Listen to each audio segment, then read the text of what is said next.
Because they're aren't they? Hello and welcome back. Seeing as the last time we did this, it was so successful, we're gonna do it again. That's right, we're reading your comments. For your next Q&A, James, a question. Given the improvements in bike fitting technology and techniques, if someone had a good, proficient fit done some years back, would there be any good reason to get another fit done now, if you're still in good health, still comfortable on the bike for long distances? No. I mean, technology in bike fitting hasn't progressed at all. Like certainly since I started. I mean, the thing with technology in bike fitting is a lot of the time it can almost get in the way more than anything else. So technology doesn't equal a good bike fit. If you're comfortable, I don't see any reason why you should go and get a bike fit. But you know, there's, as we've said in previous videos, there's a good argument for kind of developing a relationship with your fitter and then going back time and time again and just treating it as a bit of a process based on the ever-changing nature of a human being.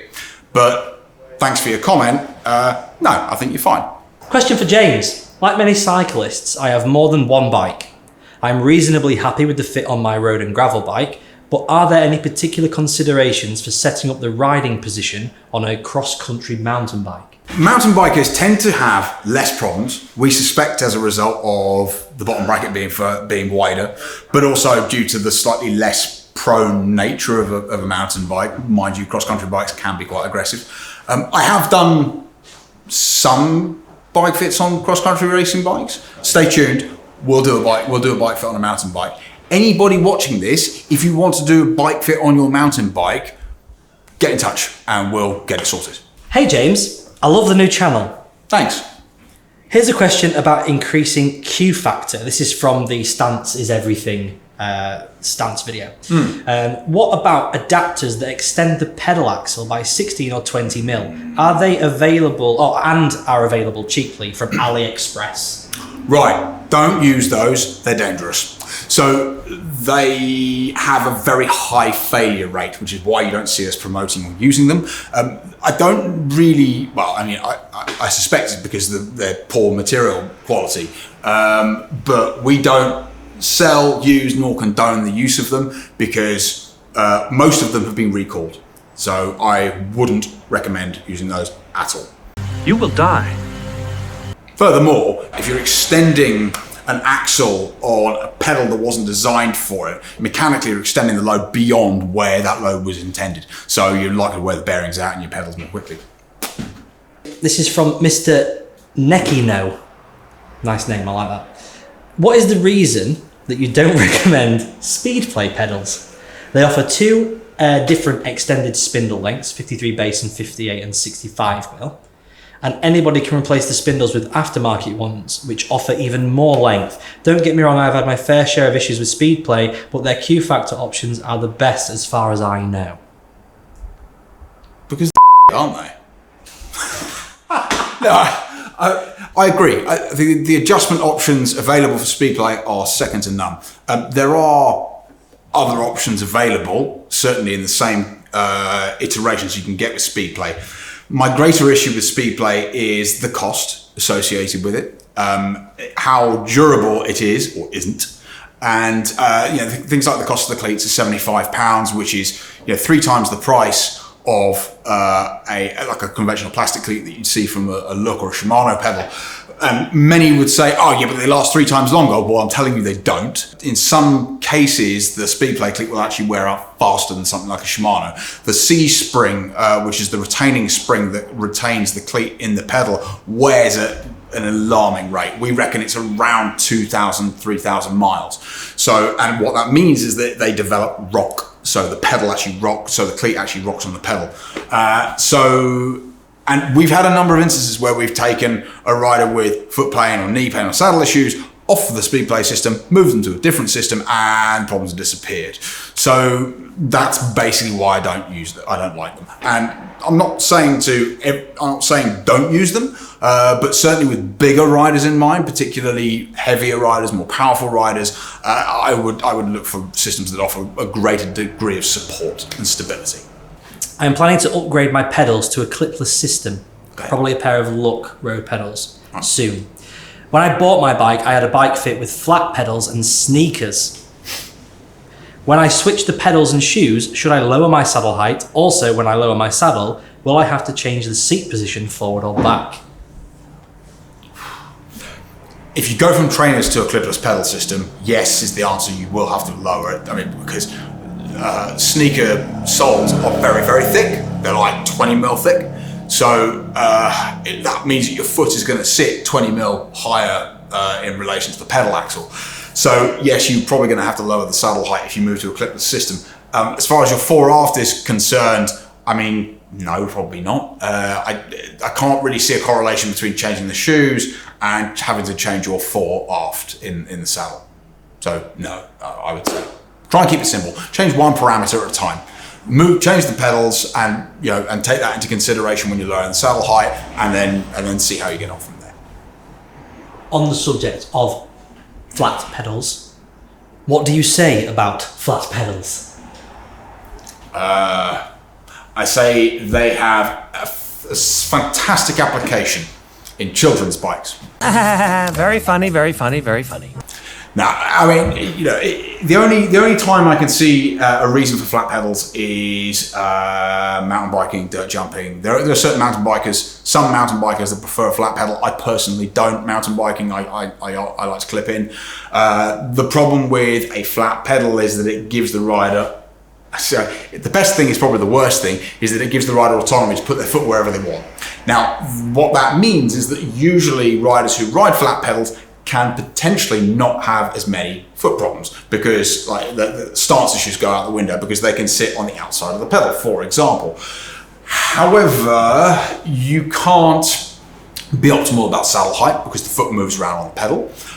You can't, quite often, shoes that are designed to be used in conjunction with flat pedals are typically softer in the sole because they're usually designed for you to be able to walk around in them as well. So as a result, not as much support can be provided to the foot. I guess if you are intending on riding for extended periods of time, clipless pedal every time, particularly in conjunction with a rigid-soled cycling shoe. When you measure your saddle height, where are you measuring it from? Where do you take the measurement from? The middle, the back, or where you actually sit? That's a very good question. Funnily enough, I have just seen a tool that's been promoted by Bikefit kit for doing this. There are many ways of potentially measuring saddle height. We tend to kind of go to the middle of the saddle from the center of the bottom bracket, ignoring the seat tube angle of the bike. The problem with this is that some manufacturers have started using a system called BRP, which is biometric reference point, which is a point at which the saddle, depending on which brand it is, the point at which the saddle either measures 70 millimeters or 80 millimeters, depends on which brand it is. So this is one of the problems with just the bike industry as a whole, is that there is no standard. You're looking for consistency, essentially. So find a way of measuring it consistently and stick with that. We tend to measure, as I say, from the center of the bottom bracket in a straight line to the middle of the saddle. Maybe this is an obvious question, but if you adjust the reach of your brake lever, or reduce the reach of your brake lever, I think is what this person's meaning, will there generally still be enough clearance for the brake to fully brake before it hits the drops? Not always. So some shifters, you can adjust both the reach and the bike point, I think. Maybe I'm just thinking of mountain bikes, actually. This problem will only come up with certain shapes of handlebar. It can also, to a certain extent, be dictated by the bike point of the brake. Now, I'm going to go down a bit of a rabbit hole here. You can adjust this by dropping the wheel out and squeezing the lever very carefully, which will, because disc brake pads are self-aligning. The problem with doing this, though, is that you're probably, if you're going to do this at home, you're probably going to end up with a situation where your brake pads are rubbing. So the bike point and the reach aren't necessarily correlated. But generally speaking, an inability to reach the brake levers is more a symptom of excessive handlebar width than it is excessive reach to the brake lever. I have a question regarding Bikefit. I think you might be the man for the job, to be honest, James. Do you think I should change my saddle position / angle if I'm going to be riding up an average 14% climb for 8 kilometers for a TT? Or should I be riding in the same position as I would be on flat roads or descents? That's an interesting one, isn't it? Bit niche. I mean, yeah, for that specific application, if it's just like it, assuming if it's a 14% gradient the whole way, or more or less that, I don't see any problem with you potentially dropping the nose of the saddle because it's going to keep the saddle more level. It's really common if you look in mountain biking racing circles to drop the nose excessively. I don't condone this, by the way, but it's very common to see mountain bikers drop the nose of their saddle excessively because in mountain biking, it's quite common to see very, very steep climbs. So as a result, having the nose of the saddle dropped allows you to have more or less a flat saddle when the front of the bicycle is elevated. The problem with this, though, is that for the rest of the time, you're going to be overutilising your quads as a means of stopping you from falling into the front of the bike. You're also going to have a lot of weight on the front of the bike as well, which means it's going to negatively impact the handling of the bicycle. But for this specific question, extended period at 10 to 15% of gradient, I don't see any reason why you wouldn't just drop the nose a little bit. Height is actually irrelevant. We should be measuring inseam, then hip, to fully extended arm. What about the length of their torso? What? No.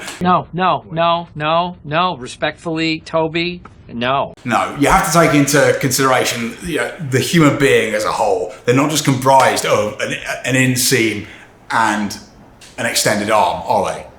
There's a lot of positive ones still. People are still too nice. Stop being so nice in the comments. You didn't tell us the frame weight of that Pinarello. Because it's too heavy to tell you. It's not. Well, to be honest with you, because we don't know. The reason why we didn't claim a frame weight on that Pinarello is because we haven't weighed a frame. It's not available as a frame only. It's only available as a bike. We suspect about a kilo, something like that. But don't quote me on that. I don't know. Sorry. Please make a video on how to tackle Nontoes. Thanks. We have done. It's here. I get lactic acid, or it feels like it, in and around the VMO, even at low intensities. Where do I begin to address this? So VMO is vastus medialis oblique. It's a quadricep muscle, it's your medial quadricep muscle. If you're overutilizing that, and we have touched on this in videos, it can be driven by lots of different factors. It could be that the saddle is too high, it could be that the saddle is too low, it could be that the saddle pitch is too great, it could be that the reach is too long. I have a theory that the quadriceps enlist posturally as a means of stabilizing the pelvis, or at least keeping the pelvis stable on the saddle. So there could be any number of reasons as to why that might be occurring. So unfortunately, sorry, I can't tell you exactly why that is, but it sounds like you need a Bikefit. If your bum gets sore when you ride your bike, it's likely because you spend too much time sitting at home watching Bikefit James on YouTube. The more you ride, the less your bum will get sore. There's some truth in that. Not the spending too much time on YouTube watching Bikefit James, because why wouldn't you? But there is definitely an element of truth to that, in that you become more adept at tolerating pressure from the saddle. I mean, my arse has taken a pounding over the years. If the rider is sitting properly on the saddle and can generate power efficiently besides improved aerodynamics, what is the benefit of lowering the handlebars? How is a 7cm drop better than a 1cm drop? Does it help with long climbs, short climbs, or is it just good for flat road riding? It lowers your centre of gravity, though, doesn't it? So you're going to get better handling characteristics from the bike with a greater handlebar drop. So, but not at the expense of putting too much weight into the front of the bike, because that's going to negatively impact the way that the bike rides. But yeah, that's basically it. Also, I don't like to talk about aerodynamics because you can't quantify it, but also might make you a bit more aerodynamic as well, because it's going to lower your torso angle. So yeah, gets you out of the wind and lowers centre of gravity. Better handling characteristics, and it's faster. How do you ever get into a more aero position if you're fitted so upright on the bike? What makes you assume that the rider wants to be aero? Like, not everybody's racing, not everybody needs to take inspiration from the professionals. Like, what makes you assume that this person needs to be aero? He didn't. He was not racing. He's currently holding a camera. James, you confused internal rotation of the hip with external rotation of the hip. No, I didn't. Have you ever explored the relationship of seat tube angle and power output? What happens when the saddle is directly over the bottom bracket? What happens when it's in front of the bottom bracket? I don't think there is a correlation between that. Well, maybe there is a correlation between it, but there isn't a general correlation to it, in the sense that running the saddle further forward equals greater degree of power. Running the saddle further forward can result in a greater amount of power, particularly if it overcomes something like a hip impingement. But I wouldn't say that running your saddle is going to make you faster or make you more efficient. No. Is there a significant difference between the Duoi and the look style Fado from a bike fitting standpoint? Yes, 8mm per side, or something like that.